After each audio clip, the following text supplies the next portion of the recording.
We'll talk about that when it's more relevant in the episode. I don't think it's ever going to be relevant. When the term skyjacking comes up, it will be relevant. Hello, welcome to the combat zone.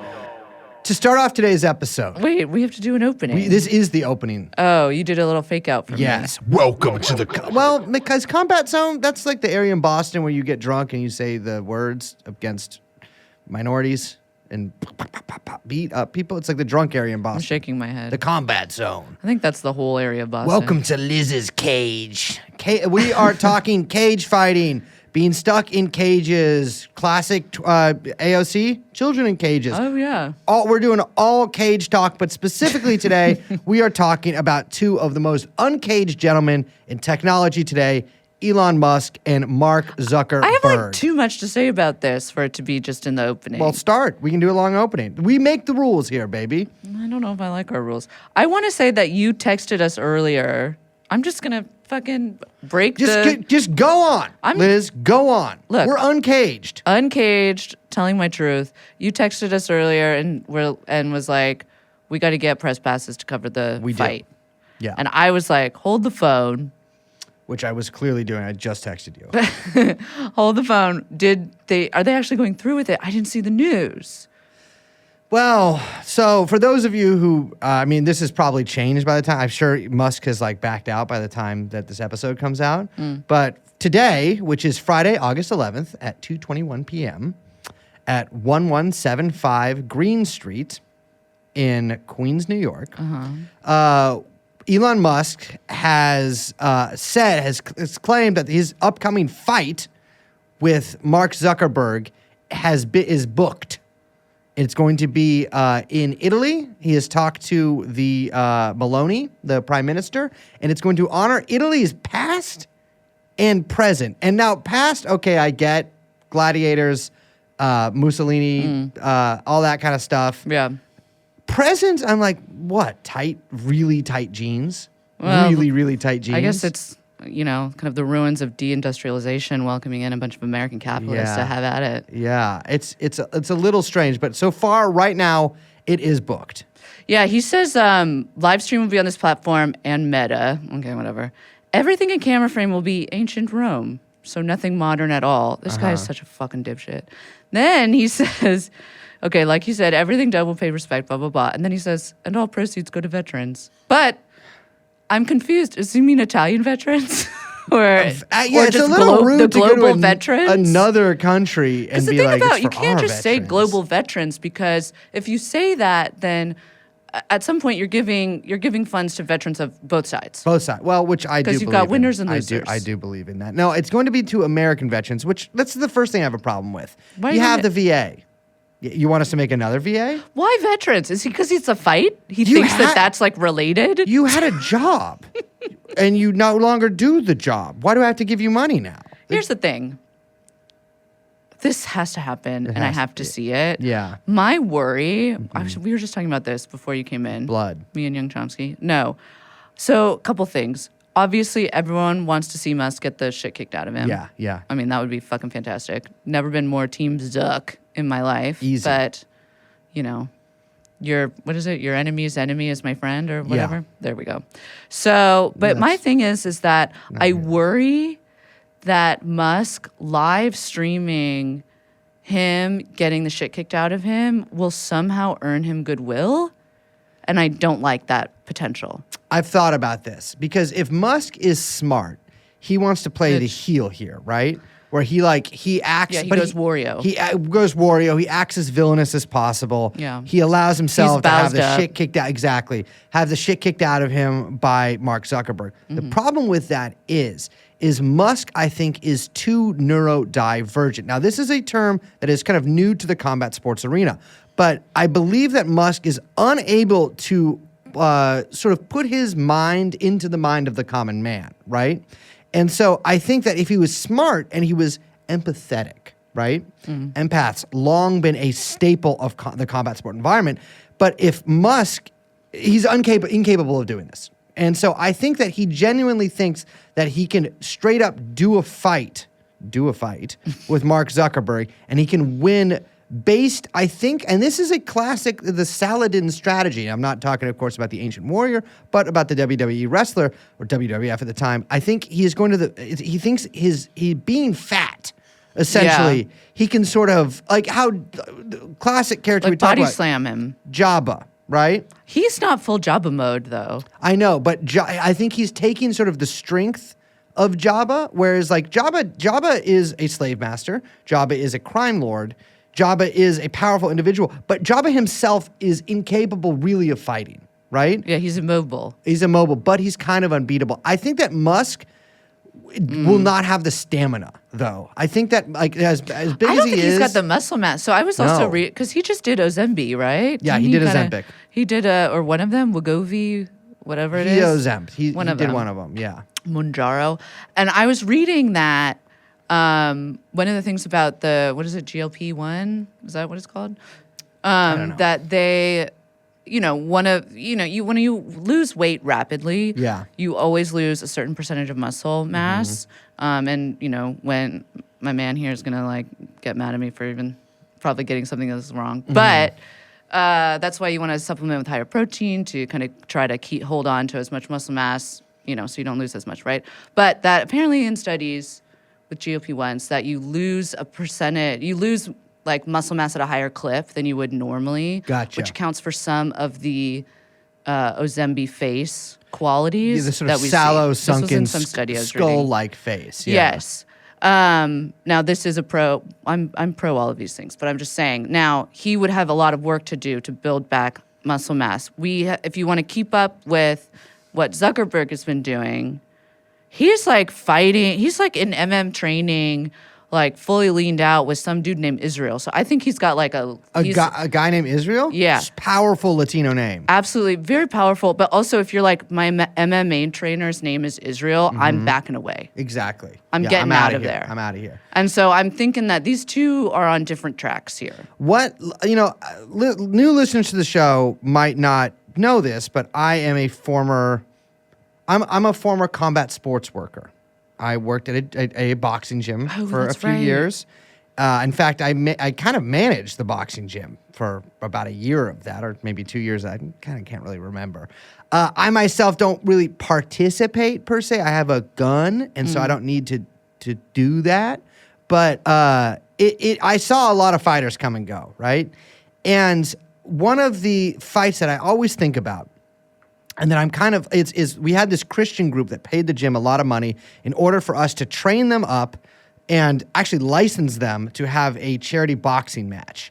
And they paid us a ton of money. I mean, we really flossed them and fleeced them. Yeah, there you fleeced go. them. We flossed them too, big teeth. They just swished us around in there like a little scope. And there was an uneven, like one fighter got sick. They're all going to be paired up with each other, but one fighter got sick. And so we had this guy who was like 6'4", massive fucking dude. He got a body on him. Big guy. Okay. Big, classic, big blonde Aryan prince. He didn't have anyone to fight against. And so we got the guy from the liquor store down the street, which coincidentally is the first place I ever drank a beer on 3rd Street in San Francisco.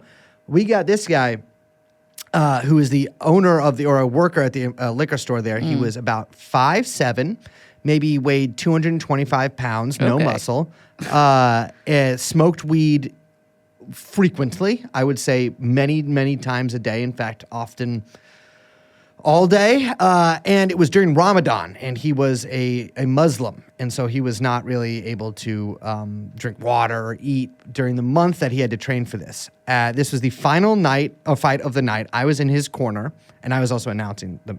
Of course. Oh, no, I wasn't announcing that one. I announced the kids one the next week. That's cute. But I was in his corner, and his family was there. Everybody else there was like a giant white Christian from Sunnyvale. Or not Sunnyvale, no. It was like San Jose. It was one of those, it was like Silicon Valley area, I know like South Bay. Yeah. And he gets up there, we start the fight, and first punch, he gets in there and he knocks the guy out with an uppercut. The only knockout of the night. And because of that, and he basically didn't train at all. Yeah. Now, you might think that me telling that story is like, well, maybe Zuckerberg could kick his ass. You mean Musk? I'm saying, excuse me, yeah, Musk could kick Zuckerberg's ass because he's got kind of like a physical advantage in a way. Yeah. Submersible body, like Wrong. we've talked about. Zuck can get, because he's taller, right? Zuck, Musk says he's 6'1", 6 feet. Yeah, Musk says he's 6'1". Other people say he's 6'2". Looks like Zuck is about 5'7", which oof. People think being 5'7" in a situation like that is a complete disadvantage. But if you get up in there, right. in there, you're rocking. Yeah. This is sort of like the lesson of Space Jam. Absolutely. This is, in fact, they call this in fighting sports the Space Jam method. So Right. I think this, without a doubt, I think Zuckerberg has the stamina. I think he's got the body, hell of a body on him. And I think he has, I think he's got the force of will to do it. Like, if there is a man with a will, right? Yeah. Metaverse. Meta, changing the name of the company in general. Threads. Zuckerberg has the juice in him. What does Elon do? He just changed the name of the company. But here's the other bought. thing, though. But if Elon were to take a different tack and suddenly emerged fully Jabba and went full Jabba mode and was like, I'm gonna do what you don't think. You like, okay, you think little guy's gonna come for me. I'm going Jabba mode. My move is sit on the ground, don't move. Yes. So That would be very difficult. I think you're on to something here, Liz. I think Sort of people. immovable object move. Well, what Musk has said is that he's lifting weights while at work, which let's be honest, that's not going to work. And that's not how he's lying. That's like buying a standing desk because you think it'll Yeah. like help your posture or something. Sure. It's not going to happen. What he needs to do is he needs to get as fucking fat as possible. Like, I'm telling you, like, I think he might only have time for that. Musk needs to, I'm not joking. Musk needs to double his weight right now and get as big as possible to the point where Zuckerberg physically cannot take him down. But also, don't tell anyone. Yeah. Don't emerge. Element of surprise. Element of surprise. He should, exactly, you're right. Go behind the curtain. You got to go fat monk for mode. 5 months, 6 months. Get his, like, I'm telling you, he needs to come out of there 400, 500 pounds. He should be like, I'm going deep in monk mode. Yeah. I'm going into training. I will emerge. I'm going into the Himalayas to train. Everyone's like, oh my God, wow. We remember like Batman where that guy did that. 6 and that years was in crazy. Tibet. 7 years, however Whatever. long he's been there. Do it. Yeah. But then he comes out super fat. Super fucking fat. Because the thing is, you're trying to take down a guy of that And everyone size. goes, Check this out. The only way they were able to kill Jabba was by strangling him with a chain from behind. They were never able to actually get him down for a 3 or 10 count. I don't know. I've never actually watched MMA. But like for a whatever count they do. They were Okay. not able to count him out. They had to assassinate him sitting up. Right? And I think that if Musk does a thing where he just puts his arms up in sort of the don't shoot posture and falls forward on Zuckerberg while weighing 500 pounds at 6'1", maybe 6'2", maybe 6 feet, maybe 5'11", he goes down, he takes Zuckerberg down. timber move. Now, one last thing that Zuck could do to counter that, gold bikini. Jeffrey Epstein. Jeffrey Epstein. Jeffrey Epstein. Jeffrey Epstein. Come in. Jeffrey Epstein.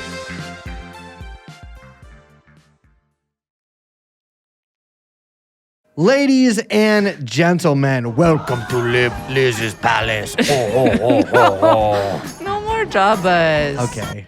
Oh, well, Hello, everyone. I need to see another movie, I think. I think you have, and But you like do. another movie with an accent in it. Like, They make those. I know, but a lot of those accents people would not really appreciate. you me can't really just doing do a- per se certainly them not on those. recorded radio. Even though I respect all cultures, if I try to talk like them, people are like, you can't do that. You're too good at it. You're too good You're at too it. good at it. You should watch some more Australian movies. yeah.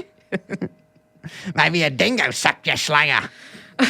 Hello, everyone. I'm Liz. Hello, my name is, not going to do an accent here, Brace Belden. And of course, we are joined by Pakistani producer Young Chomsky, and the podcast is called It's called TrueAnon. Hello, everyone. Hello. Ladies and gentlemen, we recently did an episode on airplanes. Yes. It really took off, I think. I was going to say that too, which is really bad. But, I'm going to do something that neither of you are expecting. No. Well, what?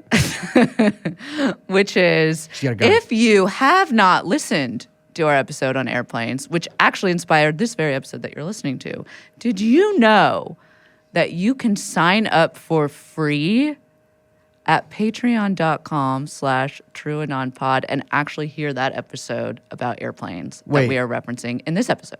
I don't know what is it free? You can sign up for a free trial. Oh, for a free trial. We have to mention that it's a free trial. It's a trial. Well, yeah, you sign up for free and then you delete it if you want. But this is what I'm going to say. Don't I'm going to forget. dare you to not delete it and listen to more episodes. Here's the thing about trials, right? You either pass or you fail. You pass or you fail.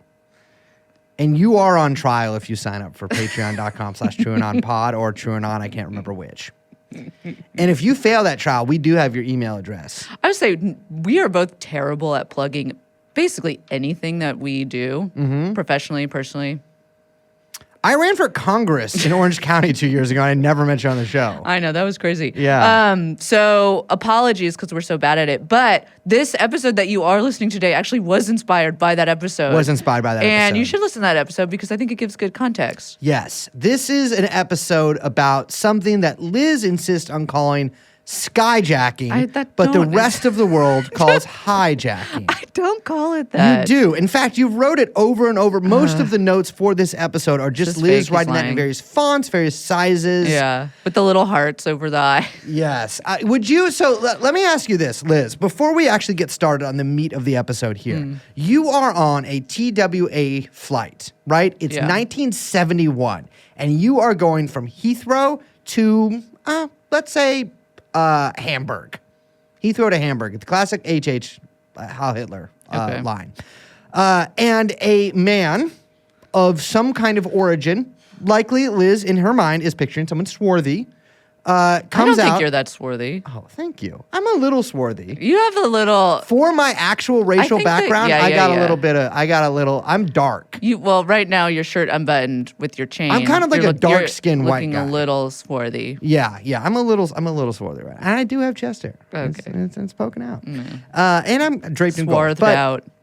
guy comes out, he's got a gun. He says, ladies and gentlemen, this flight is being taken over.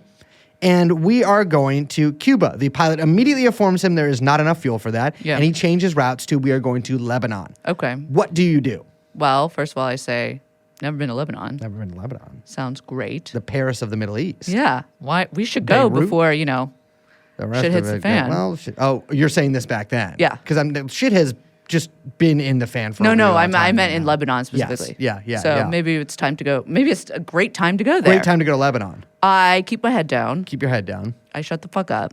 Interesting. And I wait for cues from stronger looking passengers than myself. But if they tell you, if they do a What am I supposed to do? if Like they're go do- if- jump the do they- hijacker? Do they do a let's roll? And do you roll with them? What? Oh, you're saying do I join the hijackers? Do you join because it is a binary situation. Do you join the let's roll people who are like, because now this is a situation where now that some of the other passengers are like thinking about How long is the flight from Heathrow to Lebanon? I'm going to guess here and say 10 hours. No, I'm going to 10 No, it's hours? probably like 7 hours. No way. Probably like 7, 8 hours. I'm going to say 5.5. 5.5? Yeah. Okay, let's split the difference. It's 15 hours. I think it's 6.5 to Dubai. Uh-huh. And the reason I know that How is do you because kn- I yeah. just watched the show Hijack Gotcha. Okay. on I Apple was TV, very which suspicious. did not inspire any of this. You started watching weirdly it enough. after we were doing this. Yeah. Yeah, because, I had heard about it. And I was like, that's funny. But then we already planned this episode, and it was like, oh, man, hijacking is just in the air. Mm-hmm. You like that? Something's in the air with hijacking. And everyone's talking about it. In that show, Idris Elba, who is definitely someone I would trust and follow 100% if he was on the flight and he was like, I'm going to be the guy in charge. You know he's 5'7"? No, he's not. Yeah, he is. He wears crazy platforms. Okay. Well, he is like, everyone remain calm in the first episode. So this is not really spoiling anything. Everyone, don't do the let's roll. Don't let's roll. You have to wait and see what information comes to light. Why is this hijacking happening? Who is actually all involved? Are there hidden hijackers? Who are the hijackers? Yes, like in the seats, who are still pretending to be passengers, but maybe they're hijackers. That's a good idea. You don't know what the stakes are and what the moves are. Because what if you agree with them? Well, but what if you just you don't know what's going on yet? Yeah. So you wait. I'm in a wait and see situation. You're in a wait and see situation, but you know what happens when some people wait and see? Twin Towers. So you got to consider that. Or Vacation in Lebanon. My idea is I will immediately be like, excuse me, hijacker, excuse me, like dinging the bell a bunch. Ding, ding, ding, ding, ding, ding, ding, ding. Just be annoying, Hijacker's too like, annoying. what do you want? And I'm like, this is for what? Like, what are you doing this for? Like, Oh. explain this to me. And I'm like, well, because if I agree with them, like, well, I'm on your side then. Because Okay. you're probably going to get like $2 million from the French government or whatever. Yeah, yeah. And so it's like, I don't want like an equal share of that. Obviously, I didn't participate in any logistics, the planning, whatever. Like, I am helping you, right? And so like, I would face consequences. And so like, because you don't, like, planes are big sometimes. And so it's like, I know you have like 4 guys, you guys met in Lebanon, Becca Valley, whatever, but like, you kind of need like a 5th set of eyes. Like, sometimes you bring in somebody after you've like worked on a project with people for a really long time. Like, can Sure. you check this out, right? Right. And so I'm like, tell me your plan.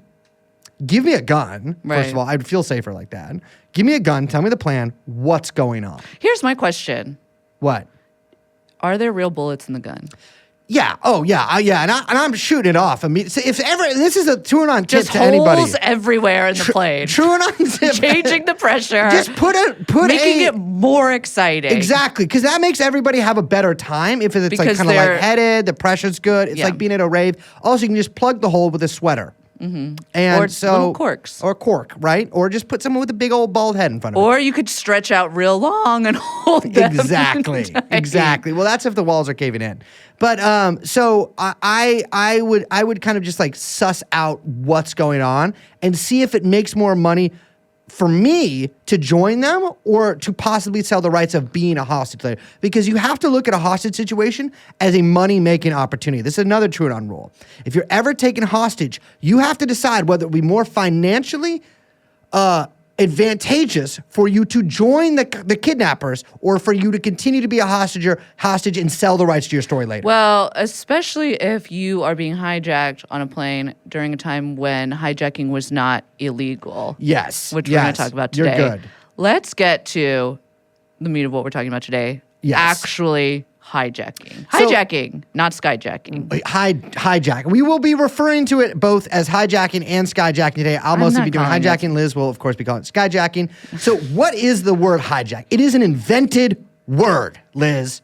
Nobody knows What does the that fucking. mean? All words are invented. I know, but it's like there's no like etymology for like this originally meant like ring of copper in like ancient, Gaelic or whatever. No, nobody knows the etymology of this. Most people agree that it began sometime in the 1920s in America, often used in stories describing bootleggers being robbed by other criminals. So criminal on criminal action. The chief FAA psychologist John T. Daly's 1973 essay, basically, Development of a Behavioral Profile for Air Pirates. Now, air pirates is a very cool term. We love air piracy here. Yeah. Yeah, and we'll talk a little bit about air piracy coming up too, Yeah. because I feel like air piracy is a little bit distinct from a hijack. Okay, But we'll interesting. get into that.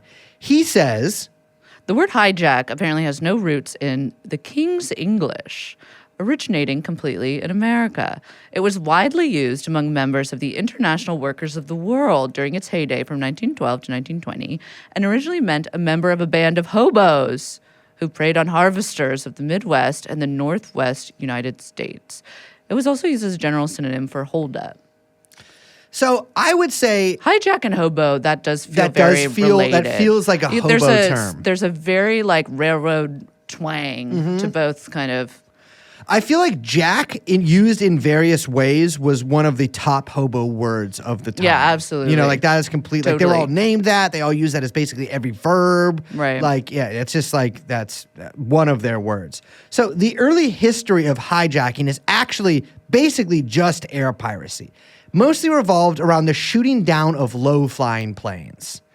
So as we said in the airplane episode, airplanes and mail routes sort of grew up together, right? Like one thing that people always had to do back then is get letters. Yeah. So as the U.S. was figuring out how to get letters around, and airplanes started getting invented. They started using low-flying airplanes, and they started letting people kind of hop on.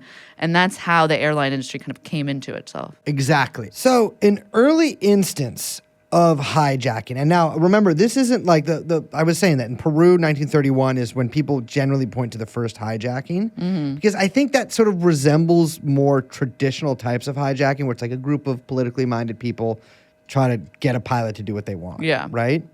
I would say this one is a more traditional hijack in form of the way that the pilot was jacked while high. Okay. Because the jacking of this pilot takes place in the air, whereas the other one, they jacked him on the ground. Okay. And it was a group of guys jacking him, and this is just one guy jacking him. Wait, stop saying that. So I back see in what you're doing. Took me a 1928, minute. an 18-year-old named Clarence Frechette attacked a pilot he had hired to take him across Michigan. Now, Liz, I actually took this from a newspaper at the time. Could you read this little excerpt I have? Pontiac, Michigan, May 14th.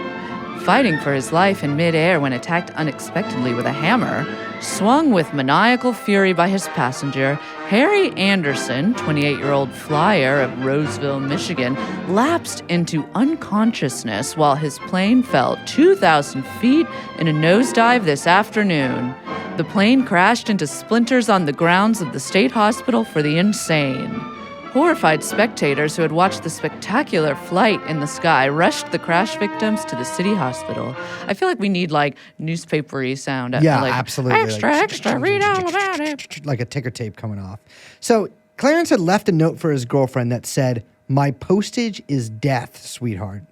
That's a great, no, you got to say it like, my postage is death. Sweetheart. Yeah, you need a little accent. Can My you do postage is death, sweetheart. Yeah, there you go. But an 18-year-old, my postage is death, sweetheart. Yeah, it's not as good. So be grizzled. Be a grizzled 18-year-old.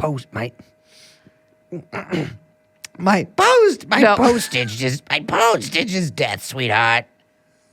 So Clarence gets sentenced to prison. Poor Clarence. And I think it's like 6 years he does in there. That's fucking crazy, though. Yes. Exactly. You hit a guy. I mean, I don't really know what he was trying to get out of this, but he hit a guy in the head with a hammer that was flying a plane. Yeah. He had actually told the guy, he's like, listen, I actually try out. This is such a crazy. And then he crashed into the hospital for the insane. Nut house hospital. He ended up Exactly. landing where he needed to go. In the motherfucking loony bin.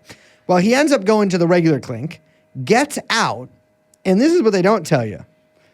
Like a year after he gets out, he's sweet on this girl, right? Same girl? No, different girl. Oh. And his boss at his job is like being like, I fuck this girl, I fuck that girl. He's like talking about all the girls that he has like made, what do they call it at the time? He made whoopee with. And he's like, I made whoopee with her. I made whoopee with her. Like many of these hoes have made whoopee with me.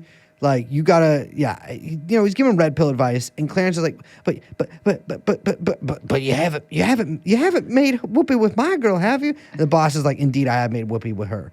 He kills his boss. He murders him For the crime of the whoopee. for the crime of whoopee. Puts his boss in the trunk of his car, and drives to California.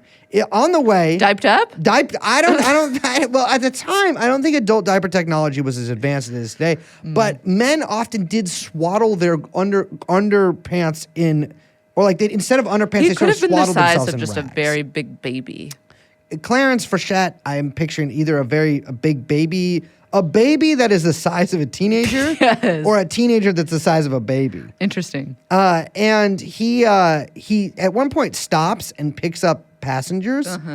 And he's actually with his girlfriend for a second, and she gets kind of creeped out by him. But he picks up passengers, 3 like random people that he meets, and he gets stopped in Truckee, California. Hey.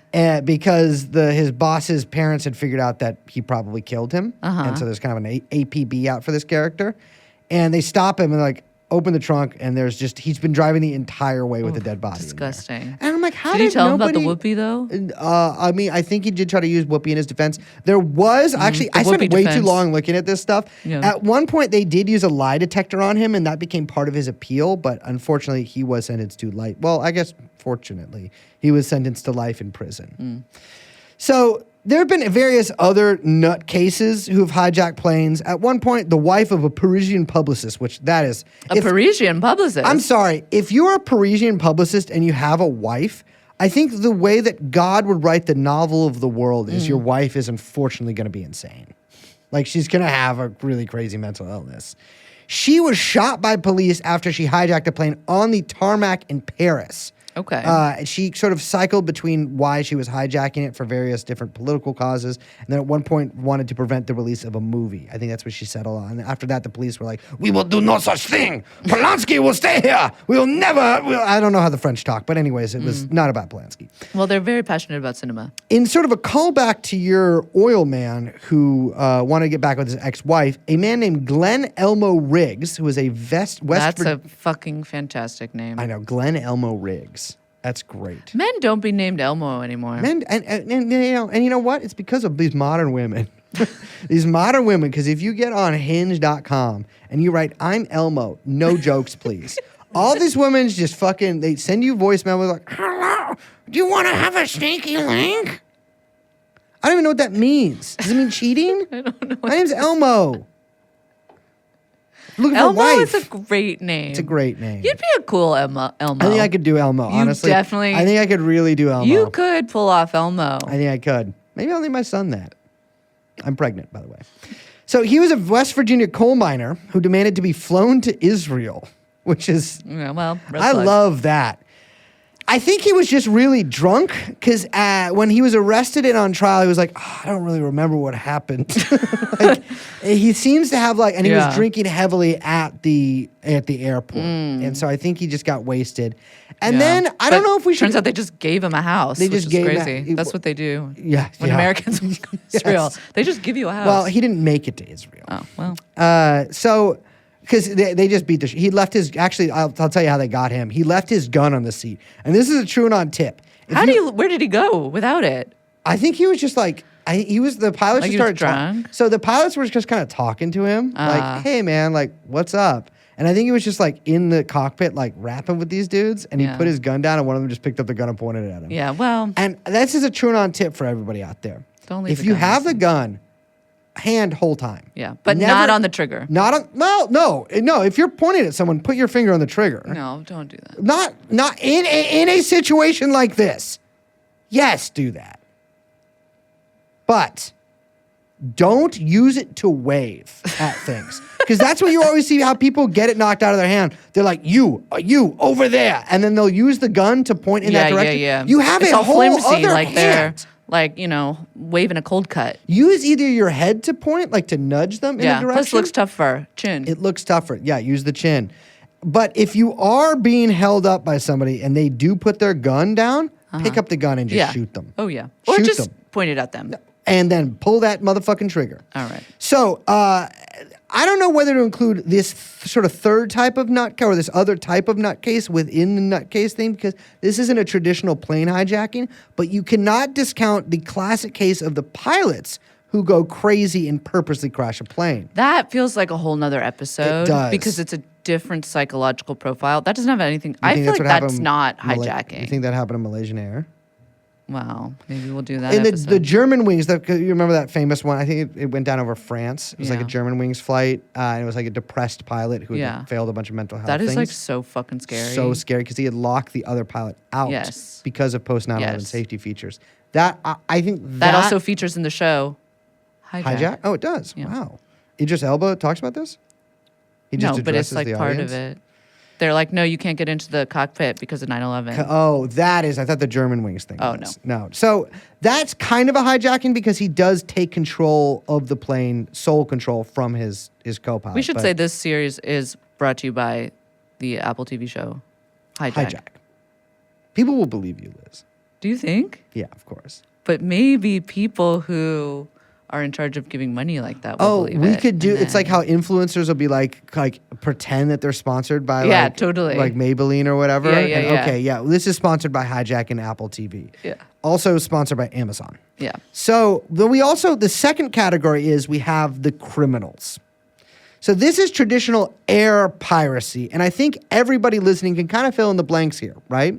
You have a lot of advantages here. You're in a mobile, it's like robbing a bank except the bank can fly. So here's the thing. I want to say this for our Zoomer listeners, which is one, get a job. Get a job. Get a job. Get a job. Go, yeah. Pull up your pants. Oh, Lord. Unless they're those crazy big old denim shorts everybody's wearing. These women are wearing these days. Oh, stop wearing those. Stop wearing those. No, I'm not saying any of those things. But what I am saying is that you might only know of hijacking as 9/11 because you're very stupid. Here's the thing. People used to hijack planes for all kinds of reasons, as we're saying. But a lot of times it was just to get money. Get money. Get money. And that's the criminal. This was hustle culture back then. Yes. Now it's you drop ship. Back then it was like, well, I'm going to take now it was you 75 take hostage. Ship of air. Exactly. Wow. That's really good, Liz. It could have worked. It's the classic thing, you have a bunch of hostages, you have a mobile platform, and it's the only problem is getting off of the plane. Yeah. This is the big problem. But the thing and I'm going to say this, Lot cannot square that circle. Lot cannot square that circle. DB Cooper could, which we'll talk about. Did he? Or could he? Did he? He might have just fallen to the ground and died. Yeah. In which that is case also he did not. very possible. Yeah. But this was there's some overlap here because a lot of these would functionally happen in the same way as political hijackings. Right. Which is But they're very different. Very different. Very different. Yes. Yeah. The third major category is, of course, the famous political hijacking. So there's this document that the CIA wrote in July 1982. It was released like 5 years ago. It's basically like an examination of the major period of air hijackings and tries to and there's a lot of papers and stuff written about this, but basically tries to separate each hijacking into individual to categorize things, right? Mm-hmm. So they say that about 108 out of the 684 skyjackings in that period were political, and that 47 different quote terrorists, according to the CIA, outfits perpetrated them. So that's a huge amount. I mean, 47 is kind of a lot of them. Yeah, that's a lot more than I think people would think. Exactly. And there is actually a huge number. I think they have listed in the appendix of this document. And there's some I hadn't even heard of in there. So notably, the CIA says that only about 8% of the hijackings actually occurred in North America, and that most terrorists boarded in Lebanon. Were the irregulars on there?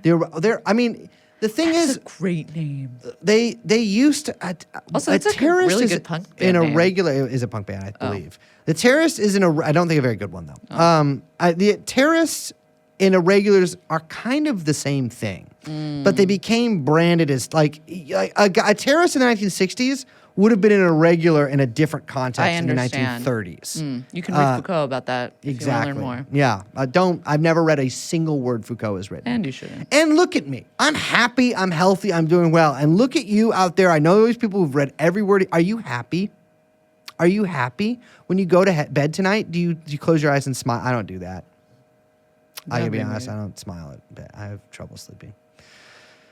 However, a huge amount of those planes, despite where they took off, also ended up in Cuba. So much so that there was actually a cute little sort of influencer house that all the hijackers lived there together. Hijack House. It was Hijack House. You're actually correct. That is what they called it, Hijack House. That's cute. And I gotta mention here, a lot of times host countries were not exactly super juiced to accept hijackers. Yes. Cuba is a real country. They have a real intelligence service. They have a real army. And so a lot of times, and this is true of Libya, Syria as well, and a lot of times people would hijack planes and go there, and sometimes the people in those intelligence services, those armies would be like, cool, dude, thank you. We were really planning on it. Those countries have agendas of their own. Sure. Weren't always. Why'd you come crash the party, etc. We didn't invite you. You don't really know what's going on Also, here. I will say this, from a intelligence perspective, do you trust the hijacker? No. That's what I'm saying. A lot of times they didn't, right? Because I think they were like, well, you are... I mean, this is the other problem. I think in a lot of these guys' heads, and there's various different... I mean, we're not talking about the PFLP members here, right? We're kind of talking about more... maybe less connected guys.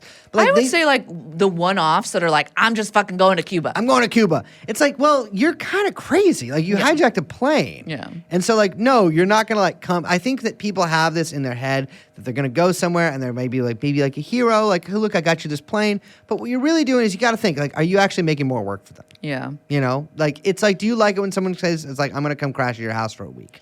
Yeah, I would say Cuba wasn't exactly welcoming them. The U.S. really didn't know how to stop them either. I mean, we should say they did try to they thought of building a fake airport. Yes. That would look like the Havana airport to fool hijackers into landing there. That's crazy to me because the whole thing with Cuba, I've flown into Cuba. I went there in 2015. And one of the major parts of going to Cuba is that you flying over an island. Yeah. Right? And if astute listeners might realize, not only is no man an island, but Florida itself is also not an island. And so I get that it's peninsular in some areas, or in all areas, I guess. But so I think very key fourth area. Exactly. If I was a hijacker, I'm like, hey, we're over Cuba now. I'd be like, show me the fourth area. Right. America loves solving a problem by just like building a fake thing. Well, I'll get to it a little later, but that almost did work in another fucking instance. Truman Show ass fucking country. So the reasons for political types to hijack a plane are pretty obvious, I think. And one of the classic things that political people like to do is to draw attention to causes. And so this is why we often had, especially groups like the PFLP, hijacking planes. Right. Now, hijacking within the PFLP was almost like an art. They did it many times. They were fantastic at it. Famously so. And so sometimes, they would do this to draw attention to things. Sometimes they would do it to be like to show that they were serious because there was, of course, like people who were, pro-treaty. And then there were people who were kind of rejectionists of the treaty who maybe we should not make peace with Israel. And that airplane hijacking was sort of used as let's say, a physical rhetorical bludgeon in that argument. Right. Sometimes they would use these planes as getaway vehicles in already extant hostage situations. I don't know if that qualifies as a classic hijacking because it's sort of in the same way as you're requesting a getaway car. Sometimes they would use them to free captured comrades. They would take hostage on a plane and be like, let's get some of these people, like, we will release this plane when you free some of our people from prison. That did often used to work, I gotta say. That actually worked pretty well. Worked pretty well, as a case we'll get to in a little bit. This was famously the method used by the Japanese Red Army in their attack on the French embassy in the Netherlands. They used hostages essentially to free comrades that had been captured, but also demanded an airplane as a getaway vehicle for themselves. So sometimes countries like Cuba also could sell these airplanes back, or not really sell them back for full price, but charge for retrieval fees to America, and say they would be able to get some foreign currencies. Leila Khaled said, this is in a more recent interview, I think about 5 years ago. I didn't care if I was the first woman hijacking a plane or not. I just wanted to do something for our cause. Of course, we knew we weren't going to liberate Palestine with hijackings, but it was a way to get international attention. This is what I'm always saying. This is the good side of women seeking attention. Exactly. I mean, she is.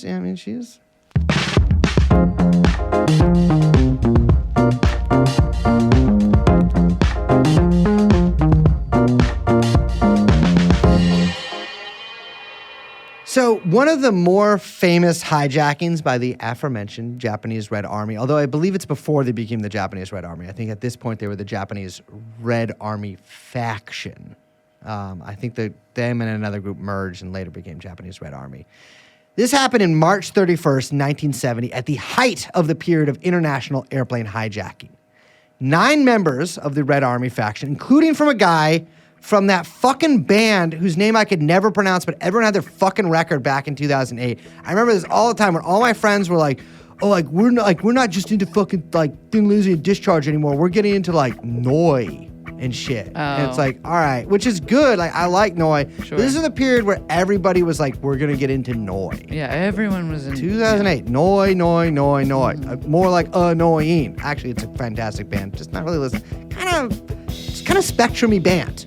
Sort of spectrum-y genre of music. No disrespect to that. I like it a lot, but let's call a spade here. He was in a band called Les Razlis dead nudes. I think Raziles, Razilles, is a made-up word, I'm pretty sure. It sounds kind of French. But they reissued that record, Heavier Than Death in the Family, which is when I found out about this hijacking. Okay. Because the former bass player, who actually I don't even believe played bass on that record, which was, I believe, a live record, was on this hijacking. He was one of the hijackers. So they're a new left group from Japan, and they hijacked Japan Airlines Flight 351. The leader of the hijackers gets up with a fucking katana, and this is kind of what makes it famous, like in the general popular culture, because it's kind of crazy. It is fucking crazy. And I gotta be honest. How did he get it on the plane? I think back then, the Japanese ticket taker agents were probably like, that is normal. That is normal. You think? Yeah, he's Bushido. They were probably like, oh, he's probably a warrior. Okay. They That probably doesn't- thought he that was a seems vaguely warrior. racial. Well, I mean, I'm sorry. A Japanese guy having a katana, let's face it. I'm sorry. Richard Hanania here. That's racial. That's racial. The guy looks like Dark Lex Friedman. Richard Hanania. he gets- How can your name be Hanania? I would, when I was old enough to, if my name was Richard Hanania, when I was old enough to achieve consciousness, I would start my parents' car in the garage. So he gets up, he gets the katana, he's like, listen, I'm taking over this motherfucker. 8 of his boys stand up, and these are all like college students, but they've got like pipes, like I think they got little knives. I think one of them has a bomb. Maybe someone has a gun. There's like one of them 16, and they're like, take us to fucking Cuba. And the pilot, and this is always happening to people. That's on a planes. long flight from Japan. The pilot's like, that's a long flight from Japan. He's like, I don't have the fuel. Yeah. My ass would say, find it, motherfucker. I got the katana. Yeah. Like, yeah, refuel. It's an airplane. You do Okay. this all the time. This can't fly to Cuba or you won't fly to Cuba. But they're like, fine, then take us to North Korea. Which I'm like, dog, just go there. You're right next to it. Yeah. But regardless, they have to refuel, which I'm a little This is suspicious of. 1970? Yeah. Okay. I'm a little suspicious that you already have to refuel. North Korea's like 40 minutes away. They refuel in Japan. While they're there, the pilots get this basically information that they're handed a map with a flight route to North Korea. But with that, they're sort of handed a note that says like, we're going to try to do something a little funky once you guys get over there. They are, I believe, shot at by anti-aircraft fire from North Korea because they haven't told North Korea they're going. Yeah, you got to tell them. And they're like literally on a war footing with South Korea. You're a plane flying You can't over be South a Korea over there. Japanese plane landing in North Korea. They're gonna They're shoot gonna you down. shoot your ass. Unless you just communicate. It's all about Communicate. communication. Make a motherfucking phone call. Just about communication. Typical. Men, by the way, men doing this. So they are escorted by 2 South Korean fighter jets to a military airport in South Korea, which has been decorated to look like the Pyongyang airport. How did they do that so fast? I mean, they have a lot of North Korean military uniforms because obviously their spy agency has them. They put up some North Korean flags, some DPRK flags, and they have some banners welcoming the hostages, welcoming the hijackers. Ugh. But they land, and the hijackers are like, I don't know, dude. Like, this looks a little weird. This is absolutely going to be like some fucking Matt Damon ass movie. In I like guarantee 10 they've years. made a movie out of this. Well, there is a different movie about something else the Japanese Red Army did. It's not a good one. It's not a good thing that they did. They did some bad things. But they're like, all right, well, let's I don't know, let's get off the plane here. Where's the pictures of Kim Jong-il? And they're like, all right, we're trying to fool you. Sorry. They release the hostages. Smart move. And I believe they take the deputy transport minister of Japan to North Korea. Now, by the way, they're doing this the whole time with katanas. Katanas. Yeah, katanas. But No you got a gun- katana Does to a no guy's... one have a gun anywhere? I mean, I think people have guns, but they're probably like, I will do something crazy with this katana. The katana's scarier to me than a knife because I feel like a katana Well, could it's a deflect very bullets. long- oh, okay. Have you seen Ghost Dog? Yeah, but I don't think everyone has the skills. You don't think, but you've seen Ghost Dog. Yes. Yeah, great movie. Sure. But that guy often used a katana. Yeah, but I'm saying not every, and especially not every man like wielding a katana has those skills, although they do think they have This those could be skills. South Korean. Well, I'm not going to say that. But if maybe the South Koreans saw a Japanese guy with a katana and made cultural assumptions that he was good with it. Okay. Maybe they thought, like, I don't know, he could be good with it. So I feel like you can be skinny and still be a good swordsman. Seems like something that you could quickly test. by shooting them. Yeah. But they also said they had a bomb. Okay. So they let out the passengers. They take the deputy transport minister and they go to North Korea, and the plane gets returned. The transport minister gets returned. All that kind of shit. But they basically just they thought they were kind of going to become international revolutionaries. Some of them did leave the country and get arrested in other places, maybe doing something a little wild. But most of them ended up just living in the DPRK in kind of a group house for the rest of their lives. Some of them returned to Japan eventually, faced trial, and were pretty lengthy prison terms. One of them, I believe, is running. In fact, I believe it's the rock and roller. I believe he is running on sort of an old people's platform for I can't remember, but I think maybe actually for Parliament there. Although I can't really remember what position, but he's running for something to help what he calls silver-haired people. Oh. The rest of them, 6 of them, still live there, and they have a Twitter account at Yobo, YOBO _Yodo, although it hasn't been updated in a long time, I think since April 2022.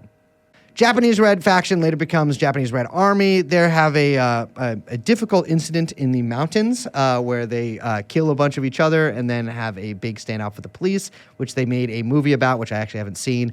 Some of them participated in the Lod Airport massacre, which was a very ill-advised move where they just shot a bunch of people in an Israeli airport. And the Japanese guys who were involved in this, I got to tell you, these guys were shooting motherfuckers all over the world, which at some level you're like, damn, that's crazy. Yeah.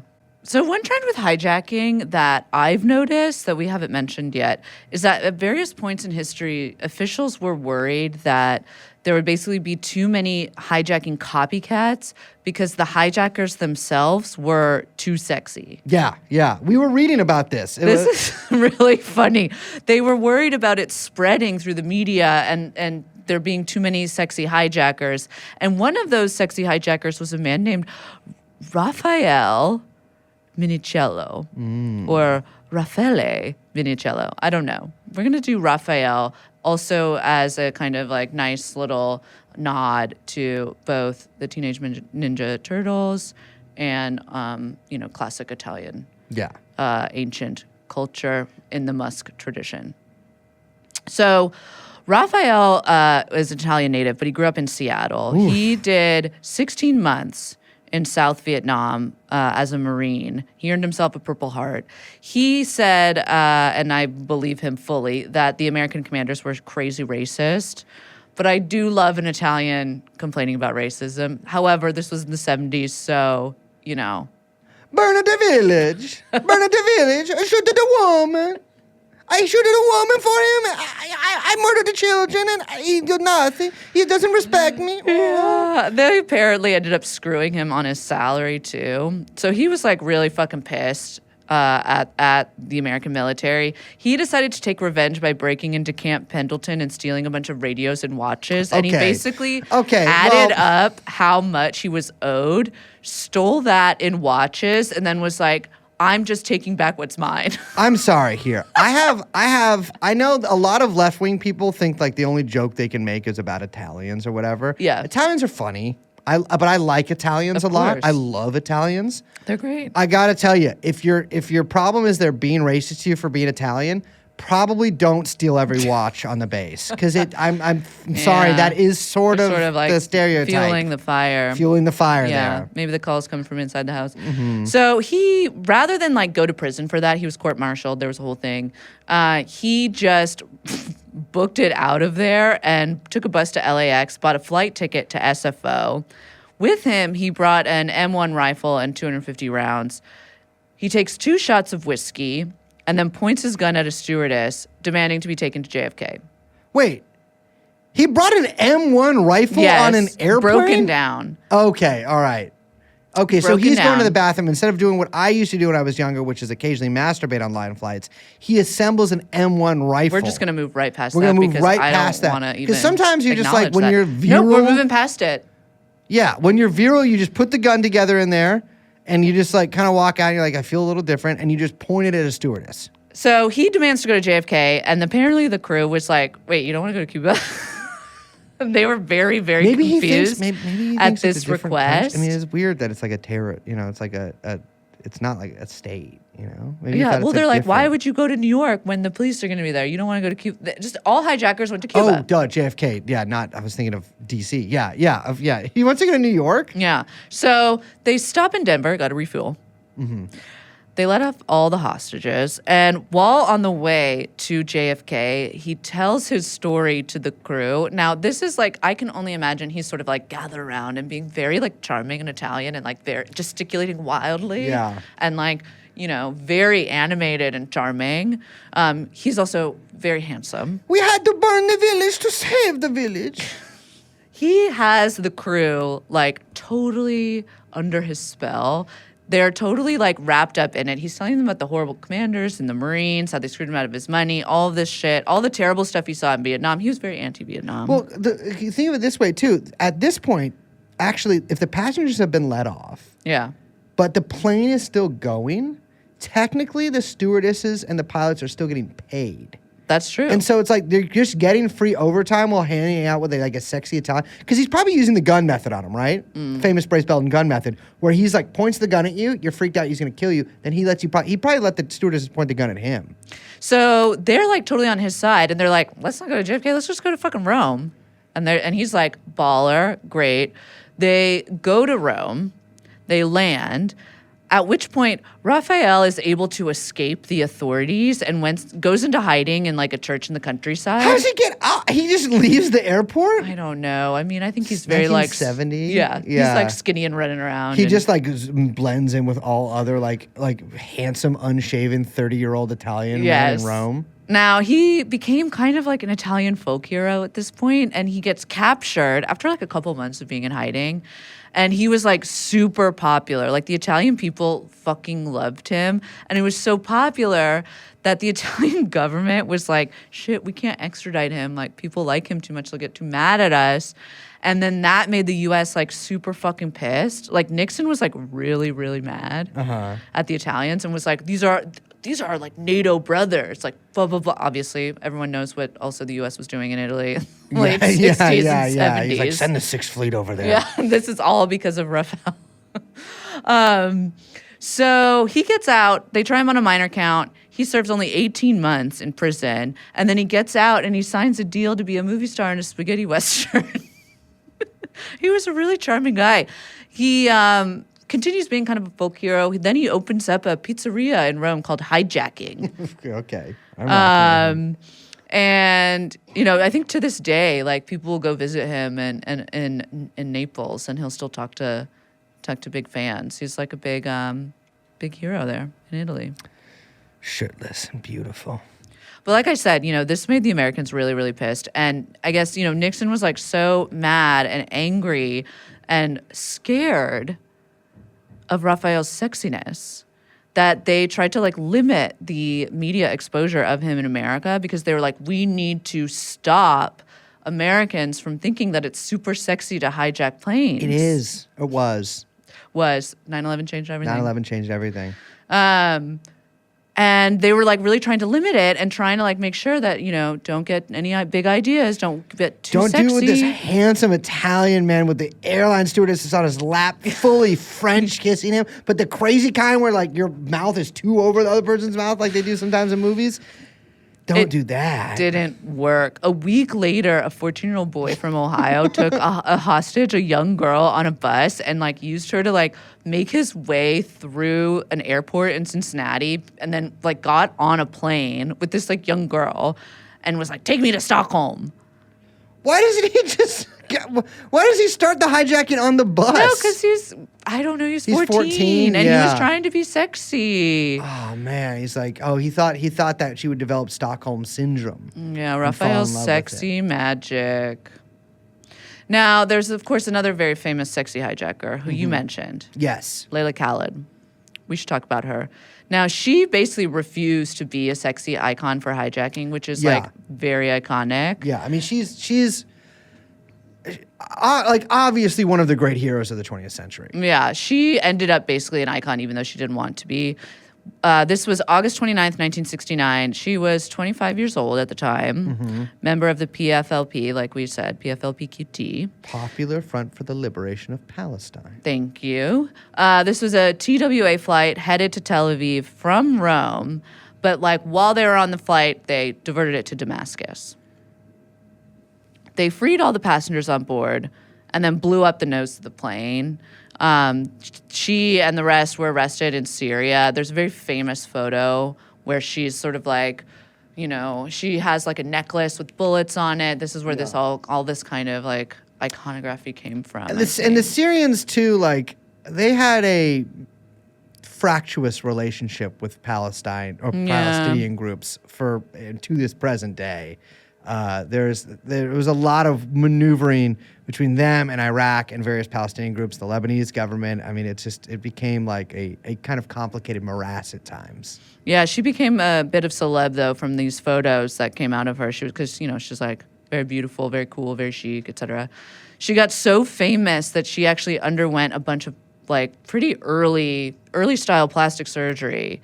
I think like 6 or 7 surgeries to basically like change her face so much that she couldn't be recognized so she could do more hijackings, which is like so fucking badass. Well, she did do famously another hijacking a year later. Her and this guy, Patrick Arguello, who, like Arguello Street in San Francisco, was from San Francisco. That sentence didn't make total sense. Interesting. But he was from San Francisco, but he was actually a Sandinista, and so he did not spend a lot of time in San Francisco. A Bernie Sanders supporter. Yes. She and him were part of a coordinated effort by the PFLP to hijack 4 different airplanes at the same time. Because the PFLP at this point were like, we're getting pretty good at this. Like, let's start upping the ante here. Let's ramp it up. Let's ramp it up. And so they're like, we're gonna do 4 different coordinated airplane hijacks, land them all in Jordan, where a lot of Palestinian groups were based at the time, although not for much longer. And unfortunately, he threw a grenade, which I gotta be, as somebody who has witnessed the effects of hand grenades, throwing a grenade at an airplane is the craziest fucking thing you could do. And it happened terrifying. many times. Just because, I mean, it's not like, I mean, some of them are explosive, but like, I'm sure he was using a shrapnel one. It didn't go off. And a guy was like, what the fuck? She did that. She did it too. Yeah. She did it at one point as well. Yeah. I mean, who knows? They might have just been like weird little bombs they had. I don't know if they were, I can't imagine they were actual hand grenades because like those really, like many people would have died. Yeah. Like a hand grenade. Well, and it's like, what are the coincidences that they both don't work? Yeah, yes. Why Well, do you have all these bad grenades? He's hit over the head with like, I believe, a whiskey bottle, and basically they lose the hijacking. They are arrested in England. Yeah. And so the PFLP is like, how the fuck do we get them out? Oh, let's hijack another plane. It solves all your problems. And really. it worked. Yeah. They get out. They're flown out of there. They free the goddamn prisoners. And this is actually a very, very famous, one of the most famous hijackings of all time, the Dawson's Fields hijacking. So they take all 4 of these airplanes, they put them in a field, well, not a field, rather an airstrip in Jordan. An airfield. An airfield. And then they blow up the airplanes. Yeah. Coincidentally, not coincidentally, there's actually no coincidence here at all. Funnily enough, one of the hostages on those airplanes, they let the hostages go, was Louis Mensch's brother. That's weird. Weird. It's just weird. It's Yeah. funny. Could be a part of her I think it's a origin story. half brother, but same last name. Peter Mensch, I believe his name was. But it really, like, I mean, hijacking planes back then, it's like, if you get arrested, it's like, well, just go hijack a plane. They'll fly you out of there. Nowadays, we don't negotiate with terrorists.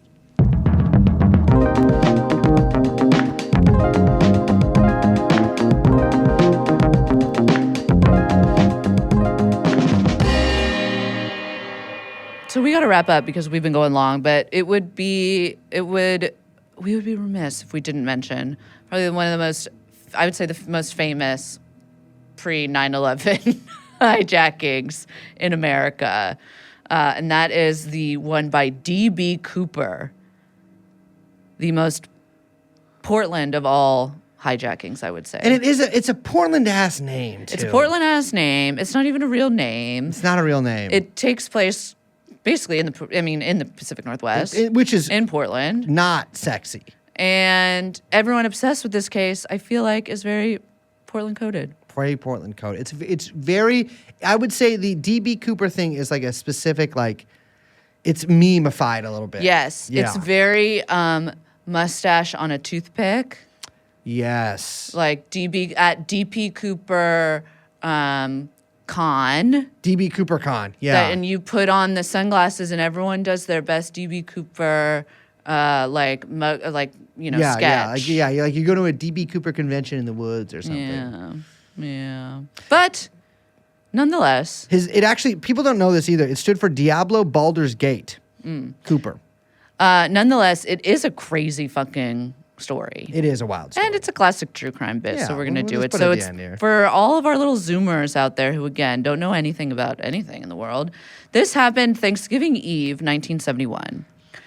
We used to be a real country. We used to celebrate Thanksgiving. We used to have an Eve. We used to celebrate Thanksgiving Eve.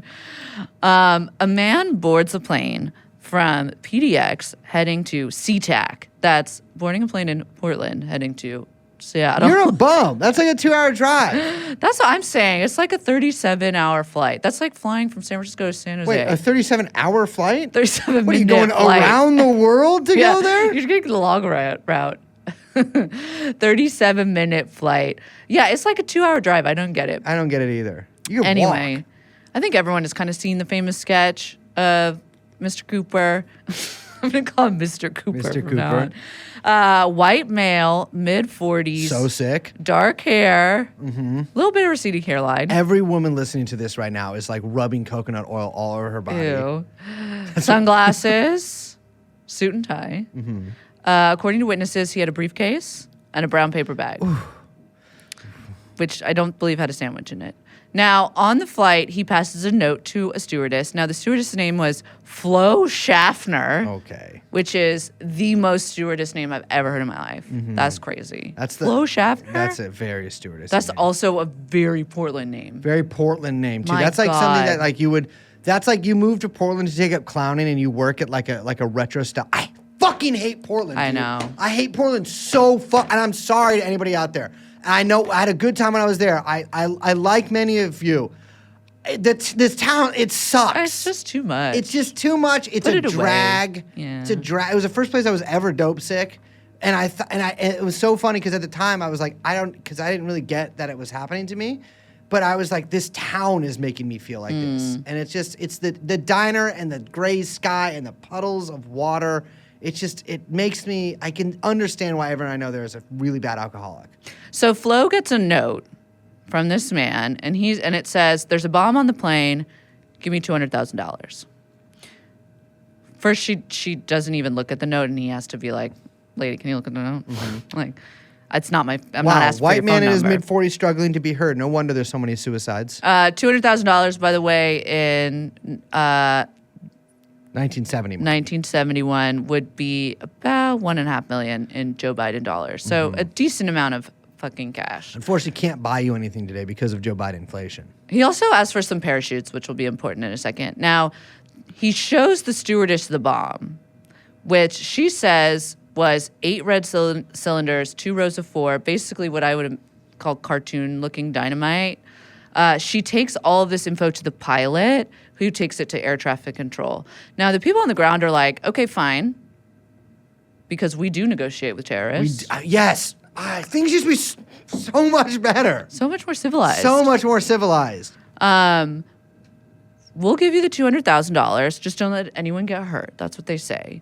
And so the plane circles in the air for like 2 hours because they're like, we need some time. We got to get together the cash. We got to get together the parachutes. We don't even know where to get those. Yeah. And so I think the FBI is kind of like stalling. Yeah, because what you I know mean? where to get. It's an Obviously. airport. There's a parachute there. You go to the bank. You go to whatever.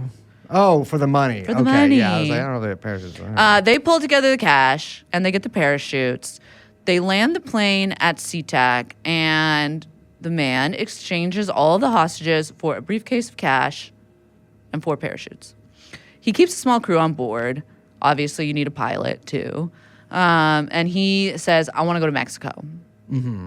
So when he demands to go to Mexico, he also says, we're going to need to fly at a really low speed, kind of low to the ground. And also keep all the rear exits open, and also keep the little stairs attached to the exits while you're flying.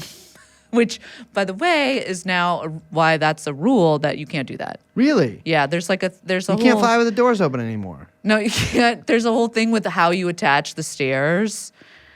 Anyway, it's like a whole thing. Didn't but it's know because that. of this. Anyway, Yeah. so the cockpit's like, we can't make it to Mexico. This is like a tiny commuter plane. We only do Portland to Seattle routes. Like, come on, you got to refuel. So we got to stop in Reno. Classic hijacking scenario. We got to stop. We have to refuel. The man says, okay, fine, whatever. But it doesn't matter because I don't think there was ever a plan to get to Mexico or for Reno for that matter. Because after about 20 minutes, around 8:13, the cabin crew is like, wait a second, things seem a little bit different around here. What happened to the guy? What happened to the hijacker? And they look and he's gone. He's seemingly jumped out of the plane. Took the cash with him and the parachutes. Here's the thing. They never found the man. They never found the parachutes. They never found the cash. And no one knows what the fuck happened. So, I mean, I always wondered, I was like, did he have a guy meet him on the ground or something? I know there's a lot of theories on it, but it's like... There's a lot of theories that we're feel not like- covering I because we're feel not like actually he that kind of probably podcast. just fell to the ground and died. Well, that's what the FBI says. Because I will say this. If I was the FBI giving a parachute to a hijacker, I would make sure that parachute didn't open. I would be like, we're giving him defective. Do you think they were that smart? I don't think they were that smart. It's probably hard to do because the guy probably checked the parachutes if he knows how to parachute. But like, I would be like, yeah, just fall and die. Yeah. You know what I mean? Like, you're off the airplane. You're one hijacker. A bunch of the suspects that people have for who this would be were like ex-parachuters. Yeah. Yeah. A I know lot that. of a lot of them old like army guys. They think. That would make sense. But the FBI closed the case in 2016, and is just like officially no longer done. looking for him. Yeah. It's done. But he did, of course, inspire a bunch of copycats, which, much to Nixon's chagrin, Nixon didn't like this. didn't like it. No sexy hijacking allowed in the USA.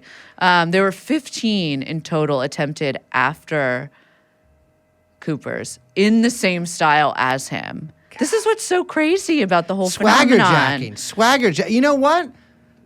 That airplane was not the only thing hijacked. His swag was as well. Yeah, there were a ton of veterans that attempted a bunch of these. A lot of old Green Berets, paratroopers, people of that nature. I mean, you have to also remember, look, this is Vietnam. There's a lot of really fucking angry vets all around with not a lot to lose who have just seen horrible things and done terrible things. A veteran I used to know is dead now, actually, but he told me that after, because he was in, I think, Afghanistan in like 2006. He's like, shit got fucked up there. And I think he was in Iraq, a different tour, but like he is heavily in combat, was physically injured from it, and was part of this sort of like group of guys who were kind of fucked up from, it's the classic American shoot and cry thing. Like, they're a little fucked up from that. They're all go back here crazy, but these guys would go up to Humboldt and basically raid weed plantations. Oh. Like they would take, because people steal stuff from their time in the army frequently, and they had like very expensive night vision goggles and Sure. things like that, and they would go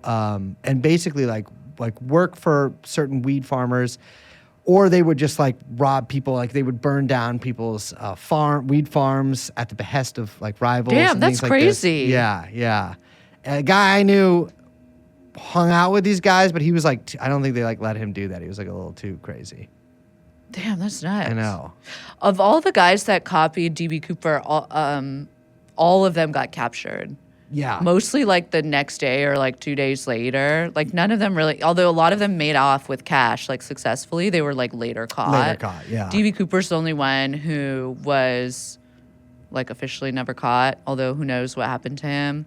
The thing that did come out though from the whole DB Cooper case, universal luggage searches. The U.S. government was finally like, all right. we're gonna start checking bags. The guy, and this took is him that long. This is part of the endless and ceaseless, which is the same thing, but both true. U.S. government war on cool. And they have, I hate to say it, people thought it was the war against the left or the war against black people, all those things were all part of the overall war against cool.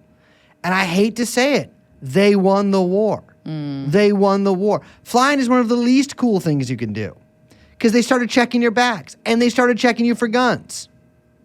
And if you want to learn more about that, you should listen to our big episode we did on airplanes over on the Patreon, sponsored by the TV show Hijack on Hulu? Apple TV. Apple TV. Also sponsored by Hulu.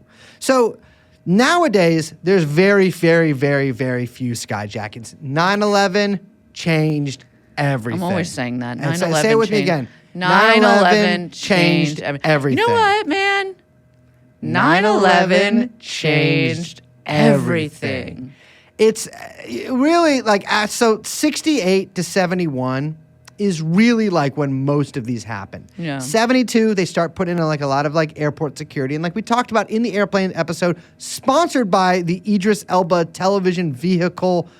I thought he died. No. Why do I think that? That's very Was that weird like a thing to fake think. thing? Nope.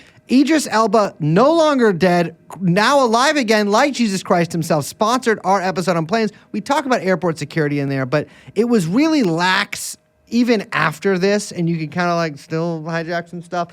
But it just became more difficult to actually seek asylum in different countries, and to like the extradition thing became a little more difficult because there started being international treaties. Yeah. One of my greatest enemies, and one of the greatest enemies of the communist movement, has been international treaties because they just stop you having fun. Yeah. They stop you having fun. Italians finally decided to just let the U.S. do whatever they want. Exactly. And so they started having, I think there was one in 72, there was one a few years later, and they started actually like codifying, like, listen, you can't legally hijack airplanes anymore. You can't do it. Wah, wah, wah, wah. There were still hijackings. Famously, there were some in China where people would hijack the plane and actually take it to Taiwan. Yeah. And that's the other thing.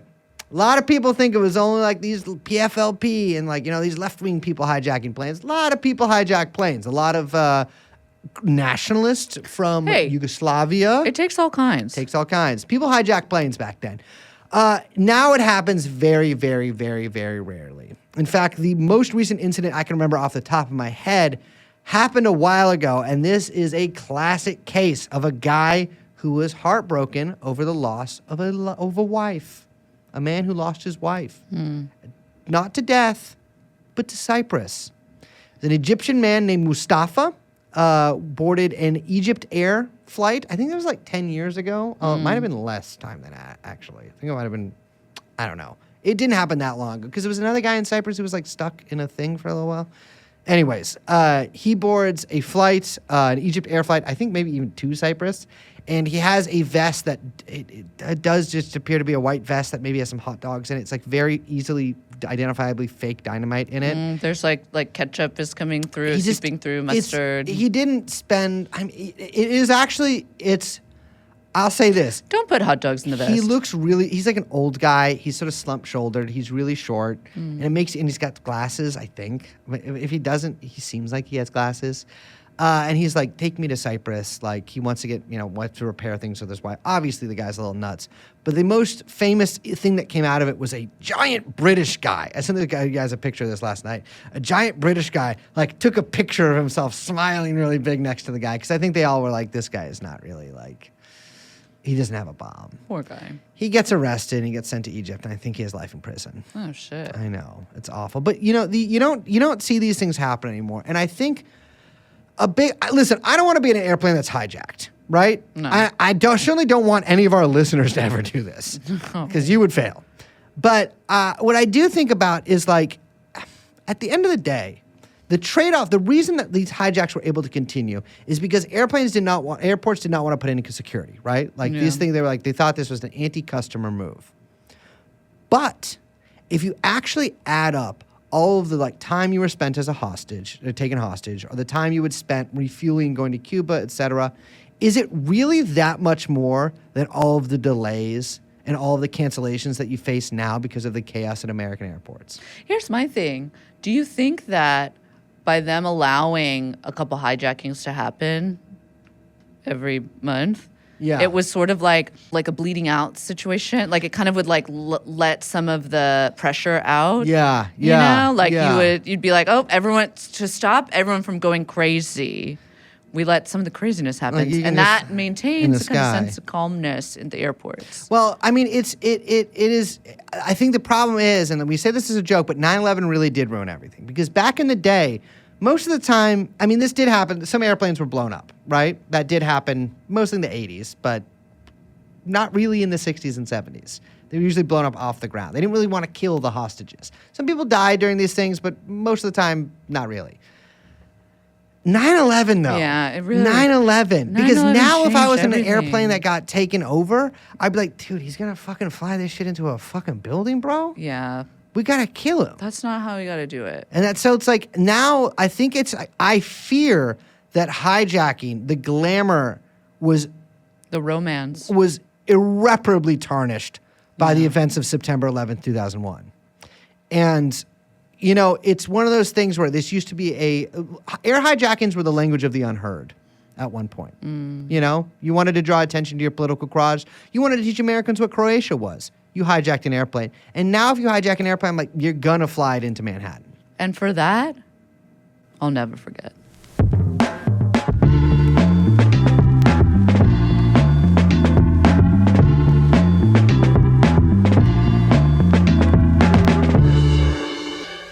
So, ladies and gentlemen, a band is now practicing. Just a little update on how our studio is going. Our previous problem was The hammer. Well, we heard the hammer today. No, our first problem was the rap vocal studio next to us. Yes. Fine with me. Didn't hear the vocals. For some reason, they did this sans headphones, right? And so they Yeah. would be playing the subwoofer while trying to record vocals. And now I'm no Brian Eno. Again, square that circle. No Brian Eno, but it doesn't make a lot of sense to me. And so we'd hear this sort of dull thud of the subwoofer. Dealt with it, you know, or we didn't deal with it. I mean, We they just just kind of got used to don't it. really do it. We don't do it as, I guess they're not very busy right now. Then the hammer The hammer above us. But that is every time we record at around, I clock it every time around 3:15.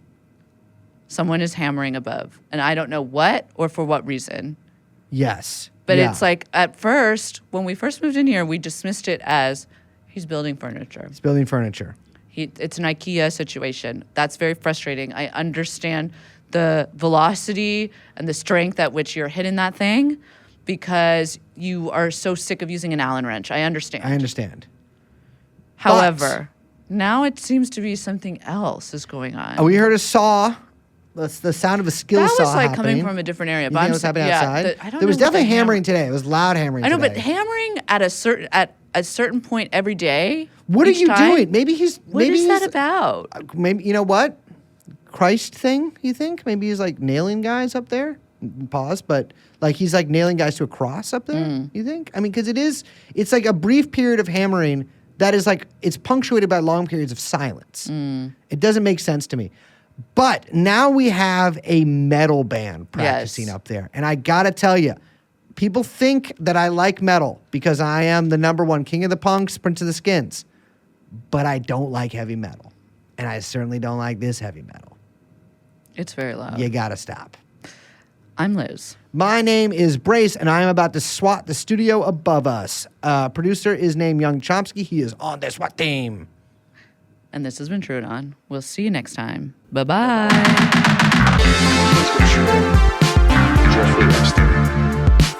Let's go TrueAnon. Jeffrey Epstein.